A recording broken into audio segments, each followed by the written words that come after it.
Welcome to the Wide Right Podcast with Manny, Navarro, and some other guy. Welcome back to the Wide Right Podcast. I'm Manny Navarro. We just had a show a couple days ago with Adam Lichtenstein, and there you are, Adam, getting you back on the screen. We're having some technical difficulties, but as you can tell, Adam, some new toys for me. I ended up signing up for StreamYard, try to take the show to the next level here this season. I also have another podcast I'm hoping to launch here on the Power Four college football conferences and roster building and all the things I'm doing for the Athletic. But I'm happy you're back with me. You and I previewed the start of camp, and the last 2 days we've been down there for media day. We've been down there to see the first day of practice, and I just want to kind of get your early impressions on and takeaways from what you saw. Yeah, glad to be back, especially now that the show's looking all professional. But yeah, it's been a busy 2 days between media day and the first day of fall camp, and I mean, can't make any bold predictions after day one of fall camp, but I mean, everything looked like it was supposed to look. It was the usual Mario Cristobal intensity, and I mean, I think this team's going to be pretty good, and nothing I saw today, or anything that anyone said, has changed my opinion on that at least. Yeah, Carson Beck, first time he's thrown a football here in several months, and I got a chance here. I'm hoping to get on the right highlights. Here it is. This is Luke Nickel throwing a football. We'll go back to Carson Beck throwing a football. There we go. There's the Carson Beck highlight. He was throwing a football around and got a chance to show us what he's made of. I thought his zip on the ball looked really, really good. He didn't look like a quarterback to me who was coming off of elbow surgery at all. Looked more like a guy who is ready to play football in the fall, ready to play in the opener. Yeah, I totally agree. I mean, I'm not a doctor or rehab specialist or anything like that, but I didn't see anything wrong. If you never told me that he had elbow surgery, I wouldn't have guessed he did. And he said after practice that basically he felt like he had a lot of juice, like his arm was juiced, I think was the word he used. That the ball was just he was slinging it like coming out of his arm or out of his hand easy, and with zip on it, and he like I said he looked good to me. And after practice, he said like he was really excited for today, excited to be back on the field because I mean he did player led workouts and stuff during the summer, so like doing 7-on-7 stuff and all that. But this is the first practice, and I'm sure he was on the sideline or taking part in what he could during the spring, so I'm sure he was getting that itch to get back and fully participate. And today he was full member of the team again. Yeah, I got a chance to watch him pretty closely. We got a chance to see him throw, kind of 7-on-7, not 7-on-7, but 5-on-5 or whatever with receivers and DBs. And even when he was away from that and everybody's eyes were elsewhere, I kind of followed him around a little bit. And I thought he was, really loose. He was joking around with the other quarterbacks. He looked like a guy who was comfortable in his own skin. And I know there were reports out there that maybe things didn't end well at Georgia and people didn't like him or he wasn't really a leader and that kind of stuff. But it feels like it's been, maybe miscast as far as diagnosing the way he was at Georgia, maybe the way things were at Georgia. He certainly hasn't looked that way to me since he's been here. Yeah, I agree. I spoke to Emory Williams yesterday at Media Day, and one of the things he was talking to me about was about his relationship with Carson Beck. And he straight up mentioned, he's like, I know there are like rumors about the way things ended at Georgia and whether people like him or not. And he's like, anything that he told me basically anything you've heard in that regard, it couldn't be further from the truth. Like he's a great guy. Emory Williams, basically everyone I talked to about Carson Beck had nothing but positive things to say about him. You don't expect them to, trash talk their star quarterback or anything, but it was all. It didn't seem fake to me. They seem to all like him. They all respect him, and I don't blame them for that because from what we've heard, Carson Beck when he got here to work. Like he was talking today and yesterday about how when he got here before he could even fully bend or stretch out his arm, he was in the practice facility just doing walkthroughs with like Max Driscoll, the offensive analyst, walking through the whole playbook. So, and we saw him during spring. He was out there at practice every day, doing what he could, even if it's just literally handing the ball off, or doing footwork drills. So I think he gained a lot, got a lot of respect from his teammates for not, just doing his rehab and doing whatever. Like it seems like he took everything very seriously. And he said today, he's like, offense is basically second nature to him now. And it seems like, all the work he's put in over the last 8 months, like really got his teammates respect. Yeah, and look, this Miami team is talented. We talked about it on the previous show. Mario Cristobal, this is his fourth year recruiting. He's got a great offensive line in front of him. He's got some really good running backs. The only question mark really is receiver, right? Because of all the guys that left, Xavier Restrepo, the all-time leading receiver in Miami history. Somebody else was wearing number 7 today. It was C.J. Daniels, who I didn't get a chance to see at all in the spring. I don't think he really participated much at all. Yeah.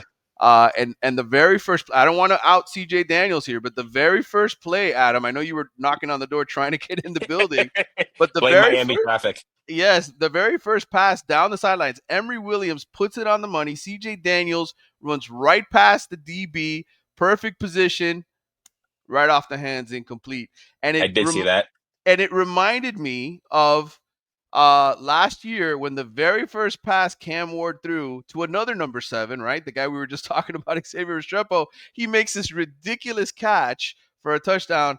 And I guess, I don't know, for me, it just felt like, hey, last year was really special. Maybe you should really savor that. And not that Carson Beck and CJ Daniels won't get on the same page or look as good maybe at one point, but what Miami had last year with Cam Ward and Xavier Restrepo was special, and I think Miami fans have to realize there's probably going to be a drop off in that regard.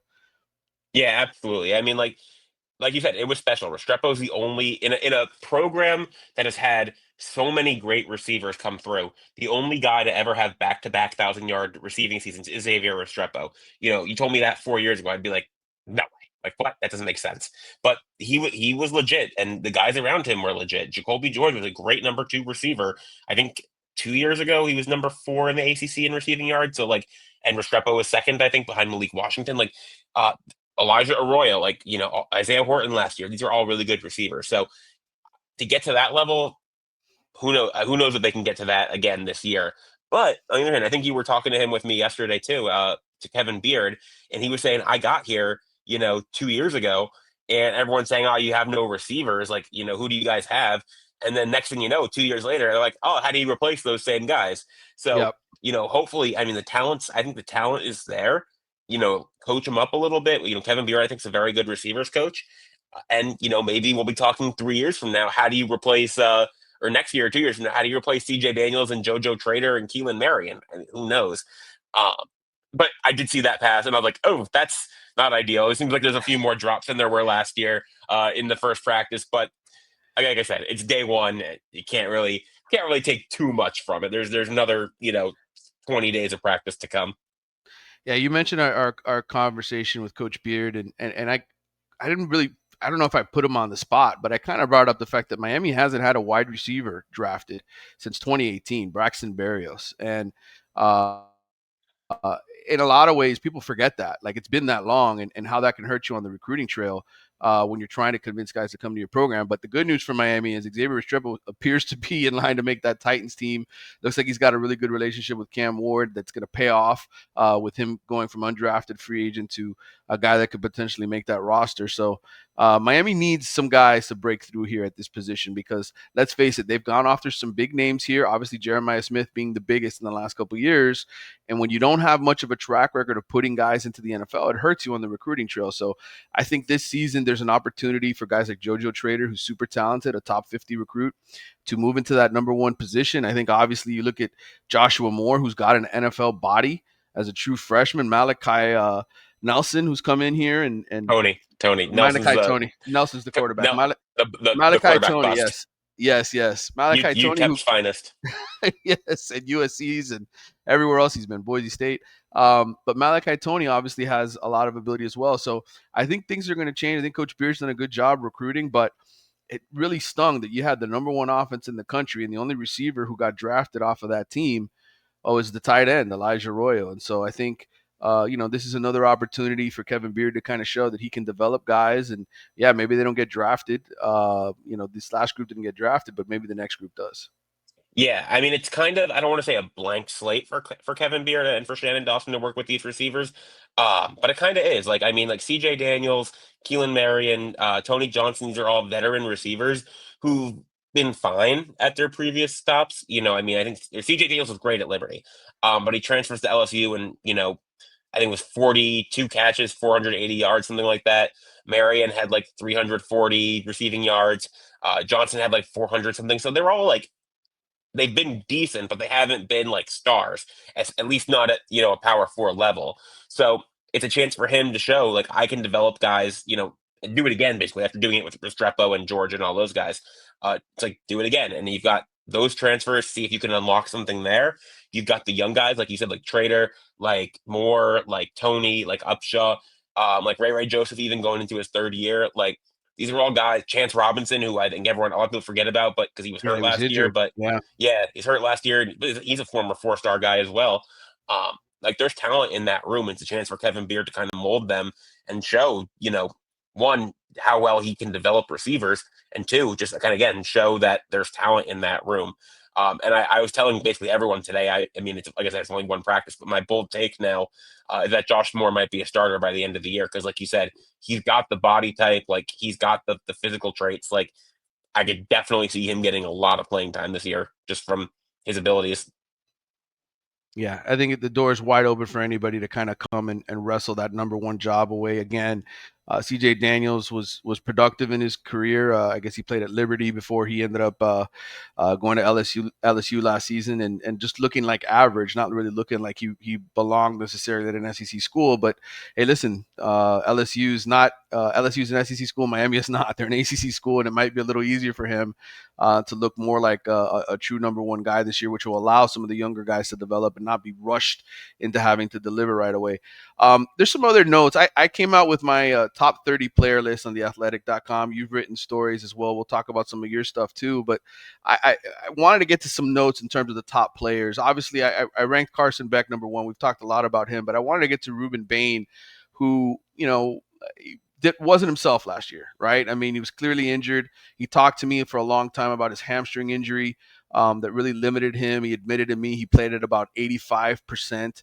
But the most interesting thing is that Ruben is down from about 282, 283 to 270, which is what his high school playing weight was. And a lot of that just has to do with him wanting to be faster, and that put less wear and tear on those hamstrings. And there were a lot of times last season where, I think he was nervous about tweaking it and just couldn't really go 100 miles an hour like he wanted to all the time. And I think it's super, super important that Ruben Bain is playing at an elite level. And, to me, I think it's interesting that he's dropped that weight. Usually defensive linemen want to put on weight, but we've seen him go in reverse here.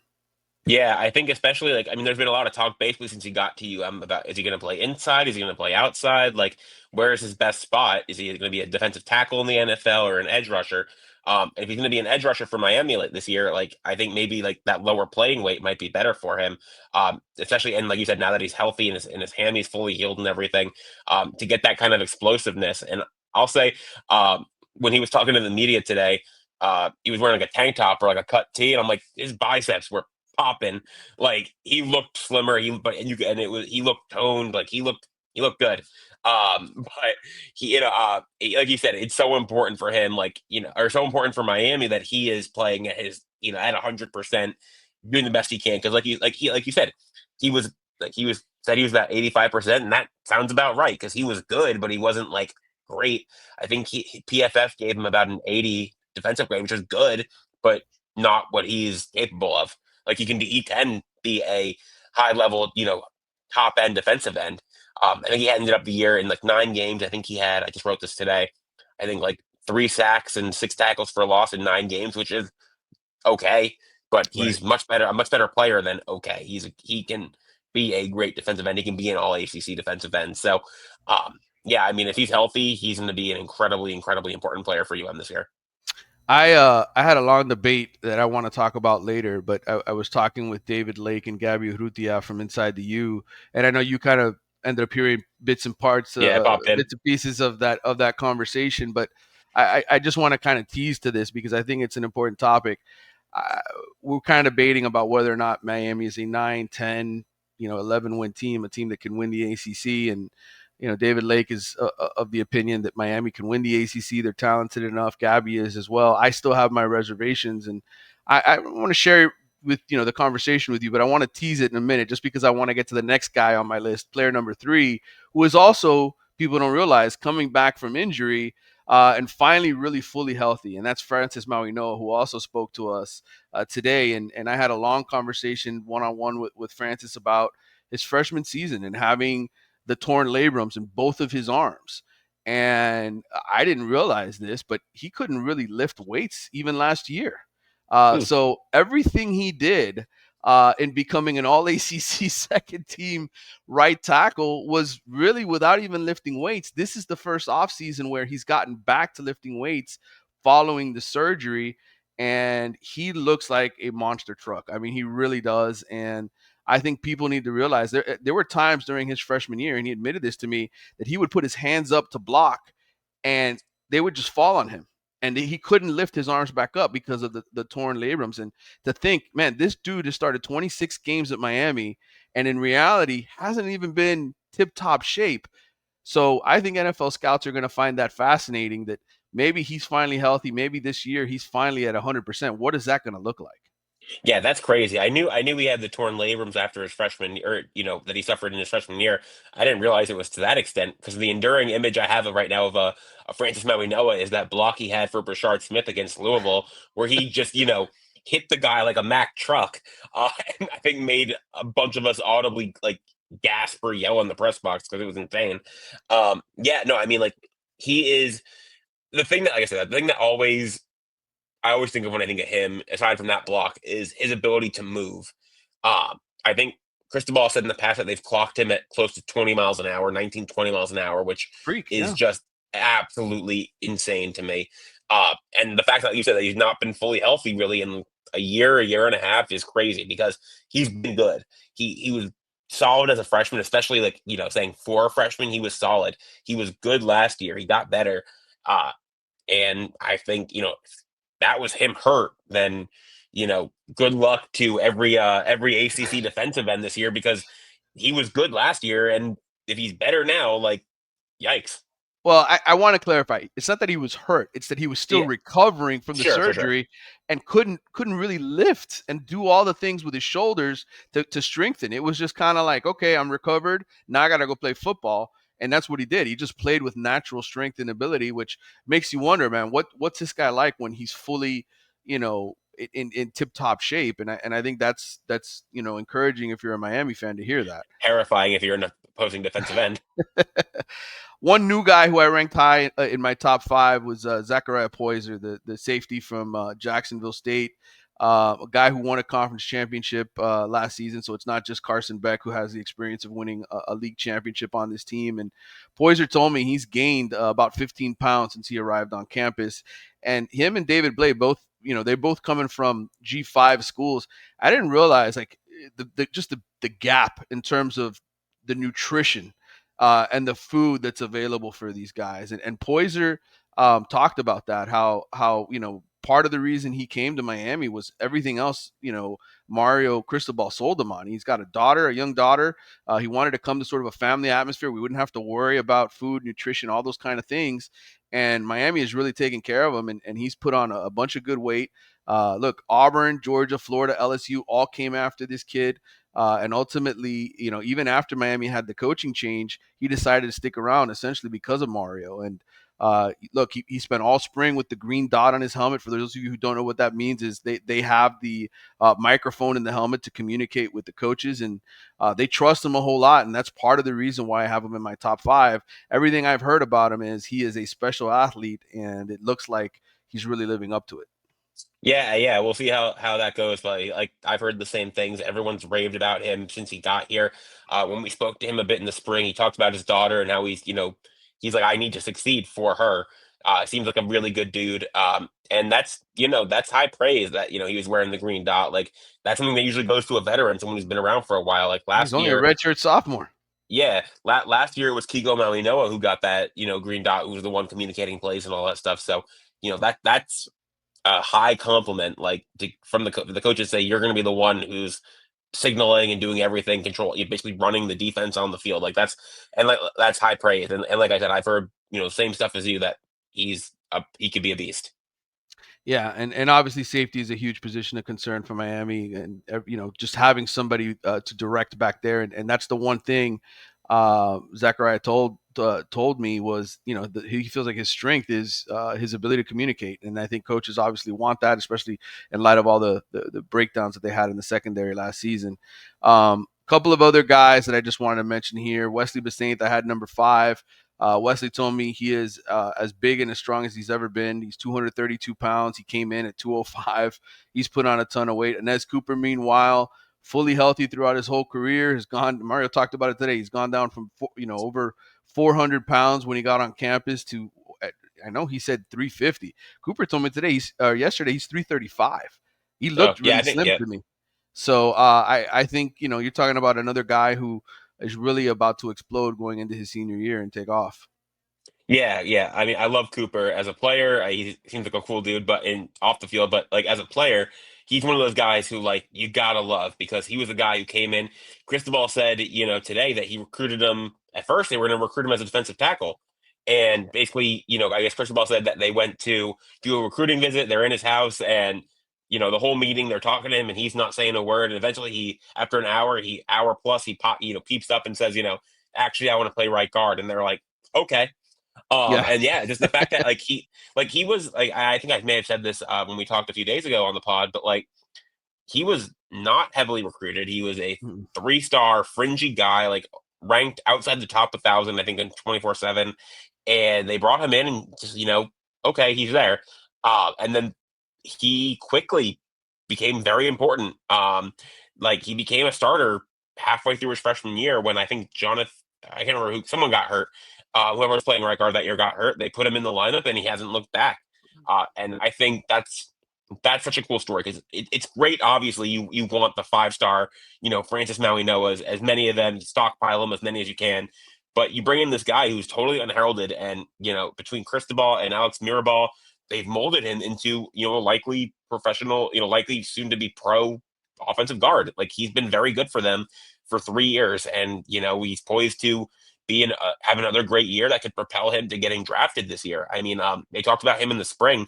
They said he had the best spring, I think, of any player on the team. So he's been solid. I think he's going to keep being solid and solid as long as he stays healthy, just like anyone else. And uh, yeah, you got to love him and love his story because and he seems like just like a really cool guy. All the players love him and stuff. And he's always cracking jokes with players and stuff. Whenever he'll like crack jokes with players when they're doing like interviews and stuff. And he just seems like a great dude. I put Mo Torre, the transfer from Rutgers, as the 7th most important or best player on the team. Mo obviously came over with the intention of reuniting with Corey Heatherman and his former linebackers coach at Rutgers. And I think, look, the linebacker battle might be really, really interesting here in camp because, look, you have Wesley Basaint who started 26 games over the last 3 years here at Miami, but you also got some guys that have come in here that I think are alpha types that can certainly cut into some of those snaps. And, we'll see what ultimately ends up happening. But Kamal Bonner is a very good player as well, a guy who started the last 7 games of the season for the Wolfpack. What's your impression of the linebacker position off of what we heard yesterday? I mean, just so much better than where it was even just leaving spring. Because leaving spring, you had Wesley obviously, and then you had Jalen Alderman, and we're like, okay, you need some of the young guys to really step up and play big roles this year, whether it was Popo or Bobby Pruitt or even one of the freshmen like Kellen Wiley or someone. You needed some of them to step up. Bringing in Torre and Bonner, like it just makes the room so much deeper. I mean, Torre, I think we talked about him the other day too. Like when he's healthy, he's been very, very good and very productive. Like he was an all Big Ten honorable mention in 2023 when he was playing with Heatherman. Very productive player. And Kamal Bonner's a solid player as well. He's done well at NC State. So it just means you have more veteran depth. Um, you don't have to if someone, you hope no one gets hurt, but people get hurt and you can rotate guys in, keep them healthy for longer, or if somebody does go down for an extended period of time, there's not going to be a significant drop off because all these players are quality players. And like you said, same thing. I've heard the same thing about Torre that everyone's raving about him, like and his mentality and his attitude, uh, which is only going to help the young guys who are still up and coming. So, I mean, I think those were huge additions, especially a guy like Torre who's played for Heatherman before, knows the defense, and can step in and do a lot of the communicating in the middle of the defense. Like I think that could be. I mean, obviously Carson Beck's the most important addition, of the offseason. Torre could very well end up being right up there in terms of importance, if he stays healthy and does well. And he did say yesterday at media day that he is fully healthy and, good to go. Yeah, and that's important. Coming off of his second ACL injury of his career, he missed the Same 2000. knee too, which is brutal. Yeah, 2022. But hey, listen, Frank Gore survived all of those things, right, and had a pretty good career. I'm not saying Mo Torre is the same way, but certainly it's been proven people can't do it. They can't come back Hey, from that. Mickey Mantle played his whole career with no ACL in one of his knees. That's true. I love the fact you came up with that Yankee reference. Uh, look, the bottom three guys in the top 10 for me, I went with young skill players, guys that are still sort of coming into their own. Elijah Lofton, Mark Fletcher, and JoJo Trader. That was my top 10, basically, that we just covered. The biggest thing with Lofton, he told me he hit 21 miles per hour in spring camp. He's 238 pounds now. Obviously played the most snaps of any freshman on offense.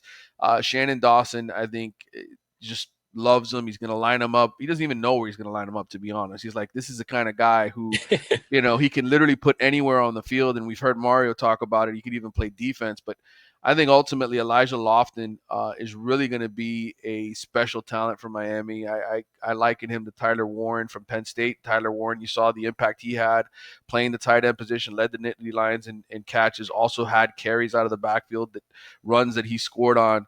I think, as college football continues to evolve and these coaches look for edges, I think Elijah Lofton might be the most unique player on Miami's roster.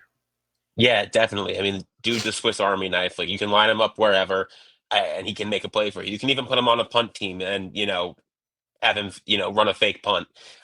He's got a ton of talent. The question is, like, he's not a prototypical tight end. He's not built like Elijah Arroyo. Right. He's not 6'5", 240. He's more compact. 6'3", So 240. yeah, it's still pretty good. Hey, look, Yeah. I wish I was 6'3", 240, and muscly. But yeah, I mean, he's obviously supremely talented. Like, he's going to be I think, very important part of the offense this year. Just got to get the ball in his hands somehow, wherever you put him. If you put him in the backfield as an H back or inline tight end, out wide, just get him the ball, because I think he can be very productive. Yeah, he really could. And another guy who, again, not playing 100% last year, but didn't have to because you had Damian Martinez, Mark Fletcher coming back from the Liz Frank injury and the torn labrum. Those are things he dealt with his first 2 years at Miami. Talked about how he finally feels like he can be himself, how he's fully healthy, fully recovered. Averaged 5.4 yards a carry last year. Obviously, is going to be the number one back and share the ball with Jordan Lyle and Marty Brown, who came in from North Dakota State. But I got a chance to talk to Fletch a little bit, and he just talked about how he this is the time where he finally feels like he's going to unleash himself on he says he feels invincible. Those are the exact quote he gave me. He says, I feel invincible right now. I'm zooming. He says he's even hearing it from the other players. Hey, I hope so, because Mark Fletcher's one of my favorite players I've ever covered. I've known him since he was like a freshman or sophomore in high school. Like, super nice guy. I really, one of the guys you really want to root for, because he's incredibly nice. Comes from a great family. Unfortunately, his father passed away last year, which is sad for everyone. Uh, but yeah, I mean, like, he's going to get the big opportunity after being the number two back his first 2 years. This is his time to shine. It's his time to, show what he can do. And I think he's one of those unique running backs who's got the speed, and he's the size of a linebacker. He's the size of Elijah Lofton almost. I think he's Yeah. like 6'2", 6'2", 230 or whatever. Uh, but yeah, I mean, like, he's going to have a chance to really, be a playmaker in the offense this year. And I think he's got, he was a 4-star guy coming out of Heritage. Like, Florida wanted him. I think Ohio State, he was committed to Ohio State for a while. And I think, he's an incredibly talented guy. I think he's going to be, I think he's going to show out this year. Yeah. And another guy that Miami coaches certainly are hoping shows out is JoJo Trader, the top 50 recruit, and came in 163 pounds, according to Kevin Beard, now up to 184. I asked Kevin flatly, can he stay healthy? Because that's ultimately been JoJo's knock his entire career, even in high school. It was always like his body, he's built differently than Jeremiah Smith, who was his high school teammate. Jeremiah Smith is an absolute animal. JoJo is an animal without the body. He's just thinner. And Kevin said, Coach Beard said, look at his body, you can see it's changing, it's maturing, he's taking steps to take care of his body in a better way. He's really excited to see his maturation. So those were my top 10. Any other major takeaways from you from media day, or even today, Adam? I'd say one of the takeaways. I haven't written this yet, so I'll keep some for suspense. But spoke to Jacoby Thomas for a little bit, and one of the things that stood out to me was when Mario Cristobal was recruiting him. One of the first things, like as part of the conversation, wasn't Cristobal trying to like butter him up or anything. It was like, "Hey, come here, and we'll help you fix this and this and this." And it was like, I'm like, isn't that kind of weird? This guy's recruiting you, and the first thing he's talking to you about is all the things you're doing wrong or not doing right. And he goes, "No, I loved it." He's like, "It was great." I think Jacoby Thomas is going to be, one of the more important transfers they brought in this offseason. I think there's a good chance he ends up starting alongside Poyser. Yeah. And I think, after the safety play, the safety plays from last year was much discussed between Mish Powell and Jaden Harris. I think it's going to be, I think Powell did a solid job. Harris struggled at times, but I think it's going to be a big upgrade this year. And I think Thomas, I mean, obviously we talked about Poyser already. I think Thomas is going to do a pretty good job in this defense as well. And I didn't know, I looked it up the other day. Jacoby Thomas was, in fact, on that Middle Tennessee State team that beat Miami a couple of years ago. And he goes, I asked him about Mario that. didn't forget about him. Yeah, yeah. I asked him about that, and he goes, "Yeah, yeah. It's kind of a sore spot for everyone, and they don't like me talking about that too much." Yeah, not at all. One guy who didn't make my top 15, and I haven't written this either, but I had a long conversation with Xavier Lucas, specifically about obviously what's been an interesting offseason. Wisconsin is obviously suing Miami over his transfer, saying they tampered with him. Uh, a big part of that suit alleges that Xavier Lucas met that Wisconsin supposedly claims that he met with Miami coaches. They came to his house. Two prominent Hurricanes came to his house to recruit him. Xavier vehemently denied it. In fact, he mentioned to me that when Jason Taylor came to his house as part of Miami's coaching staff with Michael Irvin, it was his senior year of high school, not while he was still in the transfer portal or trying to leave Wisconsin. Key detail. Key detail. Key detail. So I know Wisconsin fans and Wisconsin people. It's an important topic for them, so to speak. But I got to the nitty gritty with Xavier over all of that, and I just think it's interesting that this suit is still taking place. I'm very interested to see where it goes going forward, and we have people at the Athletic working on this story with me. But I think for people who wondered what about Xavier Lucas and that crazy offseason, look, the kid just wanted to come home. He wanted to come back to Miami, be a part of this program. Unfortunately, he had to unenroll Wisconsin. They wouldn't put his name in the transfer portal, and look, he's kind of let everything go, and he's just playing football now, and that's what he's focused on. Yeah, and I mean, like he's extremely talented. If he, I'm hopefully all off the field stuff gets settled. They figure all that out. Because I think, yeah, I think you said he wants to play football, and I think he could be. I was surprised that for how talented he is. Like he didn't play a ton at Wisconsin. I think he played like 175 snaps. Yeah, Uh, which is still a lot but for a true freshman, believe yeah, it or yeah, yeah. not. Yeah, Yeah, I mean, but yeah, I think he's gonna be we talked about him the other day as well. Like I think he's gonna be a huge part of this secondary.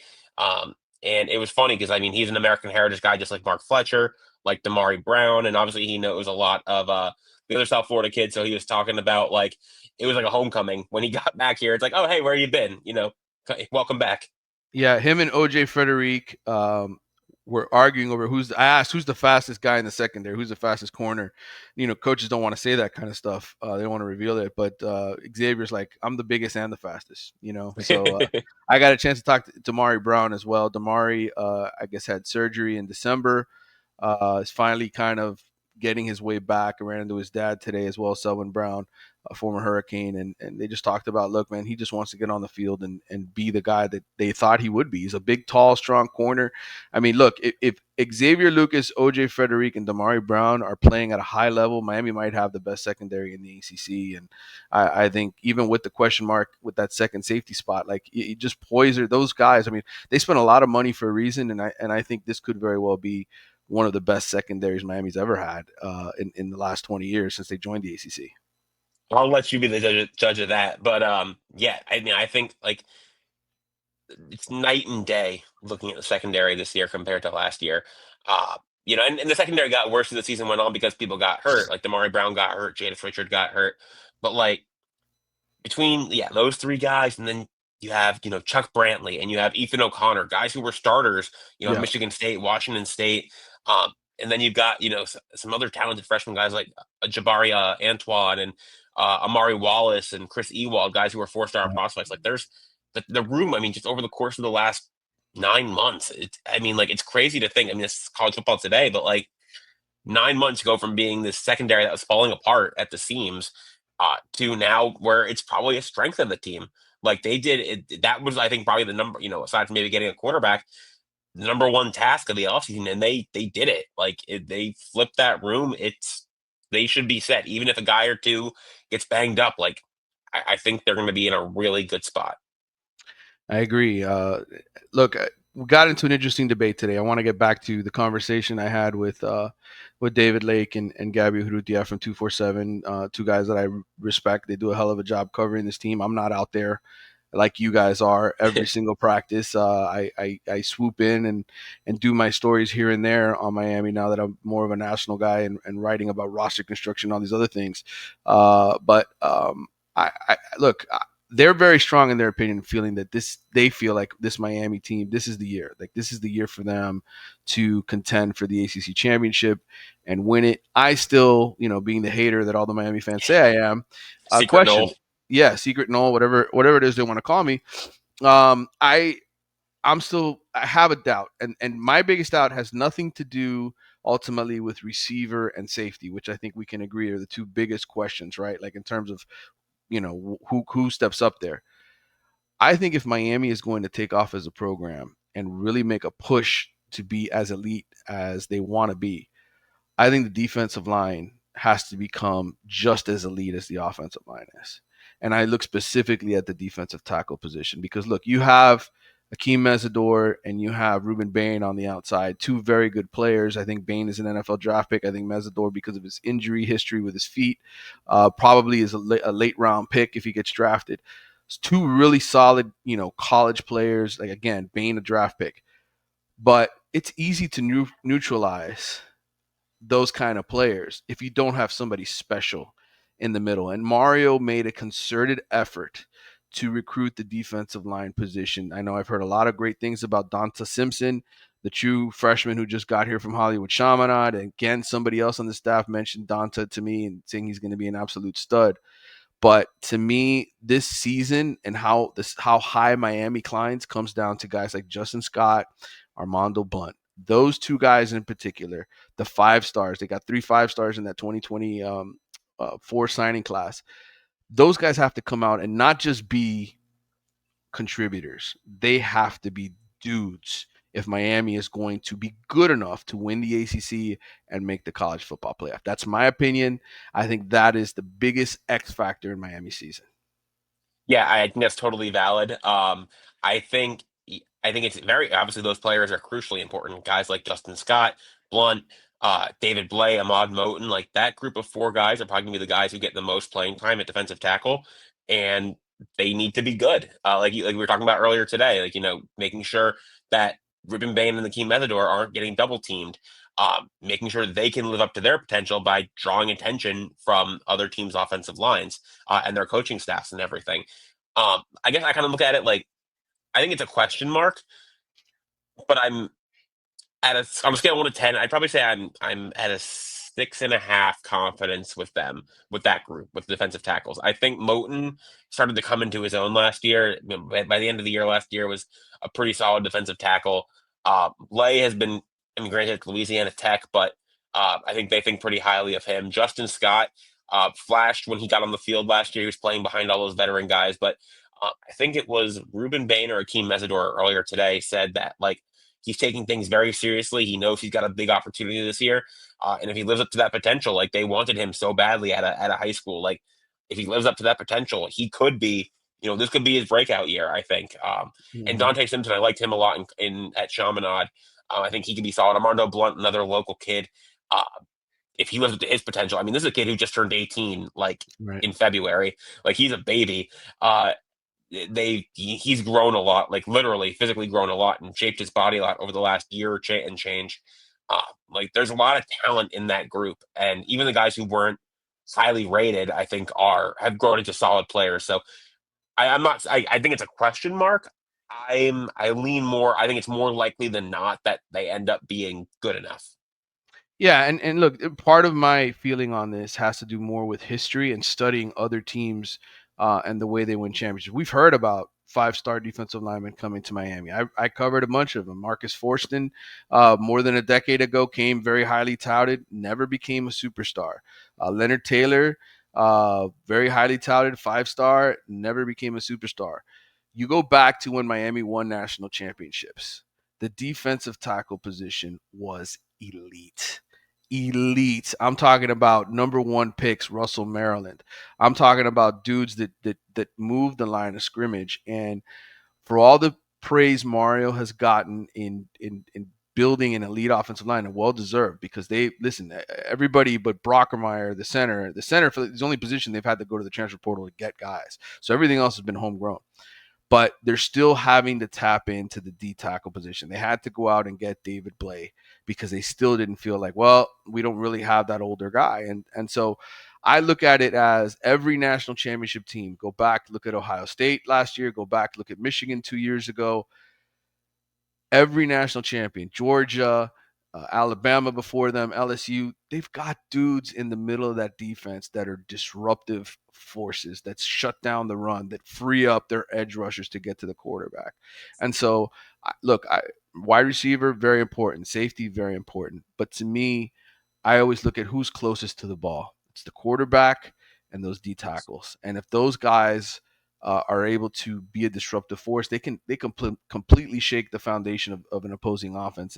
And I think last year Miami's defensive tackle play, believe it or not, was actually decent. It Yeah, wasn't yeah, bad, but it wasn't elite, right? It wasn't that Russell Maryland, Hall of Fame, first round pick type of performance. Like Simeon Barrow was a transfer who came in here, made all ACC, but again, when did you sit there and say, man, Simeon Barrow? I mean, he didn't get drafted, right? He yeah. went undrafted. So you need guys that are, to me, altering, jarring, difference making.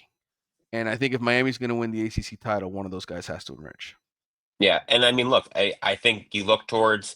I say this as someone who's not a scout, not a coach, but you look towards Justin Scott. He's the former 5-star. He's the guy with the pedigree, like and he's going to get his chances this year. And it's like, okay, go do it. Like, let's see it, because I think he had some good moments last year. Like he didn't play much, but he had some good moments where he looked good. Uh, and now it's a chance for him to do it. Yeah, it really is. Adam, any final thoughts from the first 24 or first 48 hours back on campus? Anything else you want to leave with here? What you wrote several articles. Anything else that maybe we didn't touch on? Oh, not really. I mean, we talked about Carson Beck. I mean, I asked Mario today about all the new guys, the guys who got here in the summer. He said they didn't, he said thanks to, the player-led workouts, he said they didn't look out of place. He said they looked like they hit the ground running. Wrote about Carson Beck. Like I said, his arm was, felt good. And that's kind of where we are after day one. I mean, hell, I'll be back out there again in 12 hours. So I'll let you know if there's anything else that happens. Yeah, I will not be back out there. I will be going to Nashville on Monday for the National Recruiting Symposium to do some networking with guys from around the country, PR, not PR, but recruiting and personnel department type folks. So I'll be in Nashville for 72 hours working and doing my thing there. But you will be manning the fort. Make sure that you follow Adam on Twitter and read his work at the Sun-Sentinel. He will have daily coverage of the Canes. As will so many other quality guys. We actually have a good group of journalists covering the team, and I'm very happy to hear that and see that after Susan Mother Degnan retired a year and a half ago. I've been here a long time, Adam. Saw George Million, work started with him with the Palm Beach Post. Omar Kelly, really good reporters who have done this for a long time, covered this program and do a great job. And I think it's in really good hands with guys like you and David Lake and Gabby and all the guys over at Kane Sport to do a good job as well. So make sure you follow all of their reports. And Adam, thanks again for coming back on with me and doing this again. Thanks for having me. We'll see you next time.